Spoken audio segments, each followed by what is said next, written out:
If we want to progress in life, we will first have to upgrade our minds.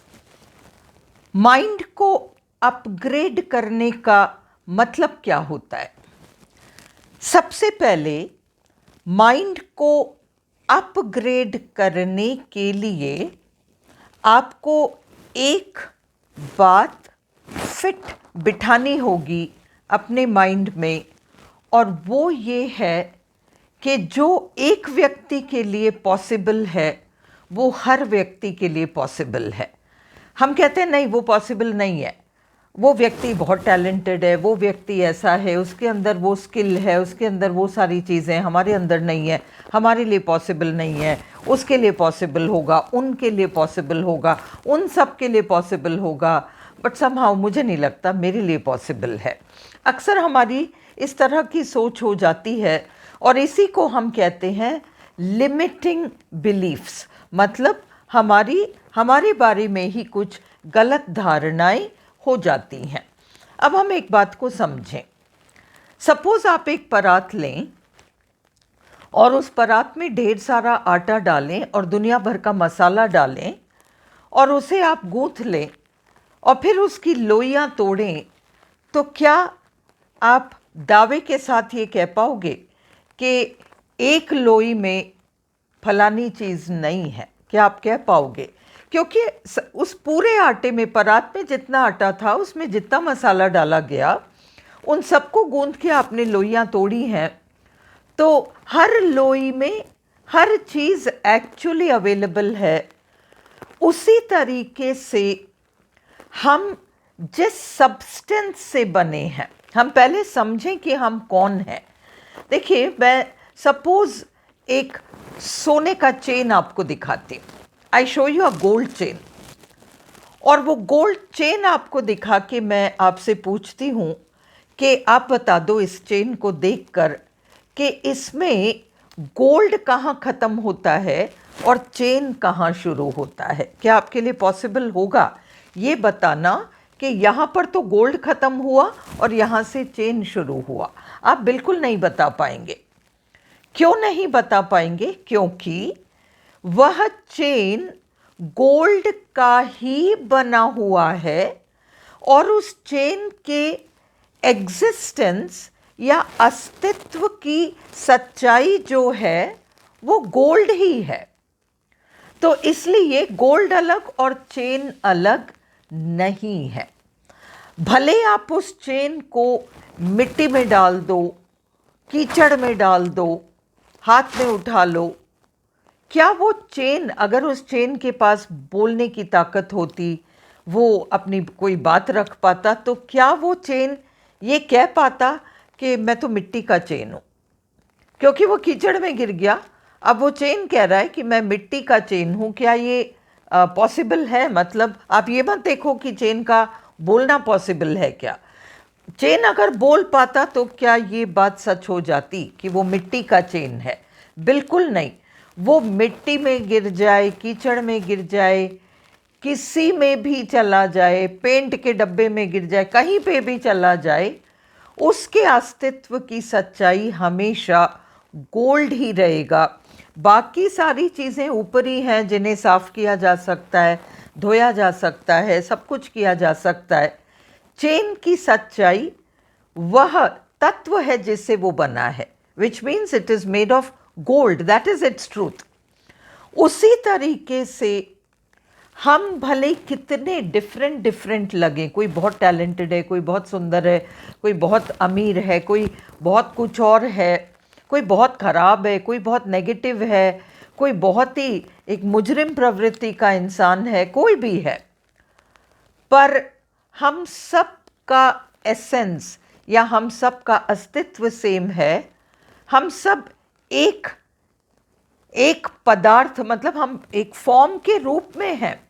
हम सबके shapes अलग है। जैसे सोना है तो सोने का उसी जिससे आपने चेन बनाया, उस चेन को बदल के आप अंगूठी बना सकते हो, अंगूठी को बदल के ईयररिंग्स बना सकते हो, ईयररिंग्स को बदल के कुछ और बना सकते हो।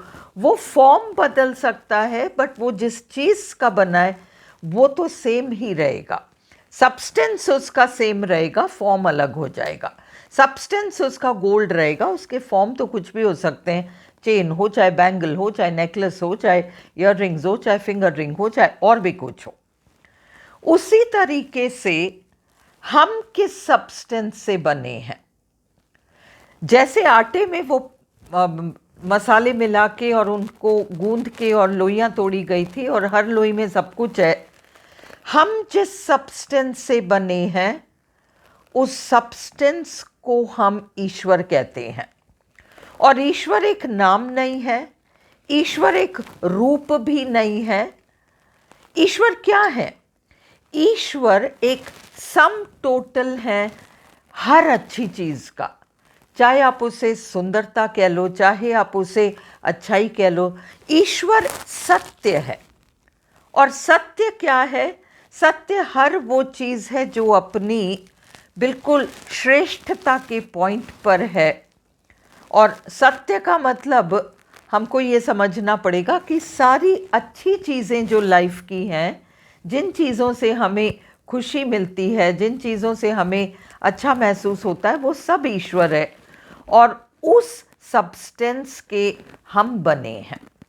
और अगर हम उस सब्सटेंस के बने हैं तो फिर हमारे लिए ये कहना कि मेरे अंदर वो क्वालिटी नहीं है जो उसके अंदर है, मेरे अंदर वो टैलेंट नहीं है जो उसके अंदर है, वो सच नहीं है। बात ये है कि हम सब के अंदर वो सारी चीज़ें हैं, बस हमने ये नहीं सीखा कि हम उन चीज़ों को अपने अंदर एक्टिवेट कैसे करें। जब हम ये सीख लेते हैं कि उन चीज़ों को हम अपने अंदर एक्टिवेट कैसे करें, तो हम हर वो चीज़ कर सकते हैं जो कोई और कर सकता है।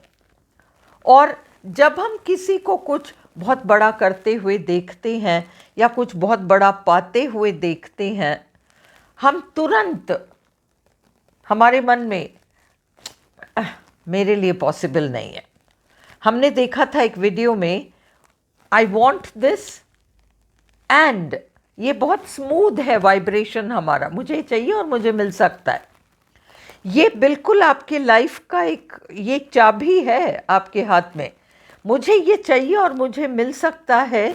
इस जगह पर तो हमको आना है हर उस इच्छा के संदर्भ में जो हम अपने लिए लाइफ में रखते हैं।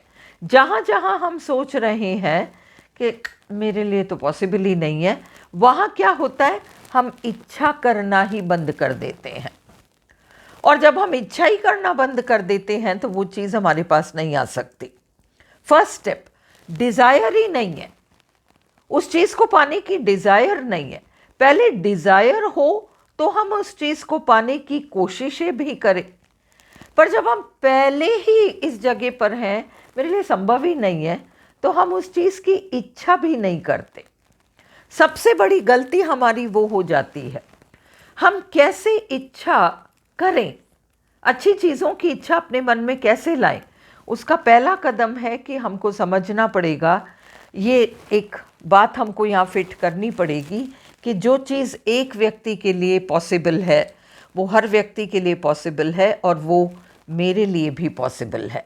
आप अगर डायरेक्टली ये करेंगे कि जो चीज़ एक व्यक्ति के लिए पॉसिबल है वो मेरे लिए भी पॉसिबल है, तो आपके अंदर की ढेर सारी नेगेटिविटी उठेगी और अंदर ही अंदर एक विरोध छिड़ जाएगा कि नहीं नहीं तुम्हारे लिए पॉसिबल नहीं है। क्योंकि हम ही ने अपने आप को बहुत सारी चीज़ें सिखाई हैं, हमारे लिए ये पॉसिबल नहीं है, हमारे लिए वो पॉसिबल नहीं है, और उस दिशाओं में हमारी डिज़ायर्स या इच्छाएं अंदर एक्टिवेटेड ही नहीं है। तो हम कैसे अपने आप को कन्विंस करें कि हमारे लिए पॉसिबल है, जो चीज़ एक के लिए पॉसिबल है वो मेरे लिए भी पॉसिबल है, वो हम कैसे एक्टिवेट करें। हम ये लॉजिक पैच वाला प्रोसेस आगे ज़रूर देखेंगे आगे की किसी वीडियो में, पर वो वीडियो समझने के लिए भी हमको एक बेसिक लेवल ऑफ अंडरस्टैंडिंग चाहिए जो हम अगले 2-3 वीडियोज़ में लेंगे। और वो ये है, आपको धीरे धीरे धीरे आपका माइंड कुछ भी नया सुनने को अब इसलिए रेडी नहीं है क्योंकि बहुत लंबे समय से आपने वही घिसी पिटी बातों को सत्य मानकर मेरे लिए पॉसिबल नहीं है, मेरे लिए पॉसिबल नहीं है, आपने अपने एक बहुत हेल्दी और स्वस्थ माइंड को बीमार कर दिया। आज आपका वो बीमार माइंड सुनना नहीं चाहता, क्योंकि उसने अपना कंफर्ट जोन पकड़ लिया और अब वो ठीक है जो भी है, अब चलने दो। अब हमें अगर हमारे माइंड को ट्रेन करना है, पहले स्टेप 1 डिज़ायर तक तो अपने अंदर लाएं, तो हमें वापस उस परात और आटे का एग्जाम्पल बार बार हमें अपने आप को याद दिलाना पड़ेगा कि नहीं, ये सच नहीं है कि एक लोई में कुछ है और दूसरी लोई में वो चीज़ नहीं है। ये सच नहीं है। जो चीज़ एक लोई में है वो दूसरी लोई में निश्चित रूप से है। पहले आप यहाँ तक अपने आप को कन्विंस करो। आप डायरेक्टली अपने ऊपर मत आओ। अपने ऊपर आओगे तो आप काम बिगाड़ोगे। आप जनरल सभी के बारे में ये सोचो कि अगर एक व्यक्ति ये कर सकता है तो ये दूसरा भी कर सकता है। करना क्या पड़ेगा? उसको पहले मानना पड़ेगा कि मेरे लिए पॉसिबल है। स्टेप 1। सेकंड, मेरे लिए पॉसिबल है वो कहाँ पर आएगा? जब वो ये मानेगा कि कुछ चीज़ें लर्नड होती हैं। देखिए, 2 चीज़ें होती हैं। एक तो हम मानते हैं कि ईश्वर कुछ चीज़ें कुछ लोगों को देता है, दूसरों को नहीं देता, जो कि सच नहीं है। अगर आप परात और आटे के उस आइडिया को समझ गए तो ईश्वर ने किसी को किसी चीज़ से वंचित नहीं रखा। परात में वही आटा है, वही सारे मसाले डाले हैं, उसी को गूंदा है और उसी की लोइयाँ तोड़ी हैं। तो जो एक व्यक्ति के लिए पॉसिबल है वो सब के लिए पॉसिबल है। पहले तो हमको इस जगह पर आना पड़ेगा। तो आपको अपने माइंड को इस आइडिया को लेकर कन्विंस करना पड़ेगा कि अगर एक व्यक्ति ये कर सकता है तो सभी मनुष्य इस काम को कर सकते हैं। फिर दूसरी शर्त आती है, कैसे कर सकते हैं? कैसे कर सकते हैं? हमने बचपन में वी हैव सीन जगलर्स, है ना, वो गेंद उछालते हैं 4-6 एक साथ और उसको हैंडल करते हैं, या वो टाइट रोप वॉकिंग करते हैं, एक रस्से पर वे चलते हैं। हम उनको दूर से देख के कहते हैं ओ नॉट पॉसिबल, मेरे लिए पॉसिबल नहीं है। वही हमारी कभी वो डिज़ायर होगी नहीं। ये ज़रूरी नहीं है कि हम ये डिज़ायर मन में रखें कि हम टाइट रोप वॉकिंग करें। मैं आपको केवल उदाहरण दे रही हूँ कि हम अपने माइंड को क्लोज कैसे कर लेते हैं, दरवाजे बंद कर देते हैं अपने लिए। जब भी हम किसी ऐसी चीज़ को देखें जो हमें लगता है हमारे लिए पॉसिबल नहीं है, हमें वहीं रुक कर और ये समझना पड़ेगा कि नहीं, अगर एक व्यक्ति के लिए पॉसिबल है तो सभी व्यक्तियों के लिए पॉसिबल है। अपनी बात मत करो, सभी व्यक्तियों के लिए पॉसिबल है। ये पहला लॉजिक है, लॉजिक पैच का ये फर्स्ट थिंग। सेकंड, कुछ चीज़ें पैदाइशी होती हैं ऐसा हम सोचते हैं, वो सच नहीं है। बात यह है कि परात में जो आटा था सारे लोइयों में सेम चीज़ है। बार बार याद दिलाइए और फिर आप अपने आप को ये समझाइए कि हमारी कमी यहाँ रह जाती है कि हम ये नहीं समझते कि अगर एक व्यक्ति कुछ करने में सफल हो गया तो वो उसने जो किया ना, वो एक लर्नेबल स्किल है, डूएबल स्किल है। लर्नेबल स्किल सीखी जा सकती है वो चीज़, तभी तो वो सीखा और तभी तो उसने किया। नट लोग क्या करते हैं, बचपन से प्रैक्टिस करते हैं, बचपन से प्रैक्टिस करते हैं। पहले कम हाइट के रस्से पर चलते होंगे, फिर और हाइट के, फिर और हाइट के। तो प्रैक्टिस है, लर्न कर सकते हैं स्किल्स को। लर्न करके, प्रैक्टिस करके उस चीज़ को हम पूरा कर सकते हैं। इसलिए सबसे पहले हमें इस विचार के साथ कंफर्टेबल होना पड़ेगा कि हर इंसान जो भी कुछ कर पा रहा है, जिसे देखकर हमें लग रहा है कि हमारे लिए पॉसिबल नहीं है, वो एक्चुअली एक लर्नेबल स्किल है। और हमें अपने माइंड को इस चीज़ के लिए तैयार करना पड़ेगा कि वो पैदाइशी नहीं है, वो लर्नड स्किल है। और लर्नड स्किल का मतलब कोई भी सीख सकता है। हम अगले वीडियो में लर्नड स्किल के बारे में थोड़ा डिटेल में समझेंगे कि लर्नड स्किल, लर्नेबल स्किल्स, और हम कैसे कुछ स्किल्स जिनको देखकर सोचते हैं इम्पॉसिबल है, हमने वहीं अपने लिए दरवाजे बंद कर दिए, आज हम कैसे उन दरवाज़ों को खोल कर और हम कैसे लॉजिक पैच को इस्तेमाल करके अपने माइंड को ट्रेन कर सकते हैं कि हम भी हर स्किल को बिल्कुल लर्न कर सकते हैं।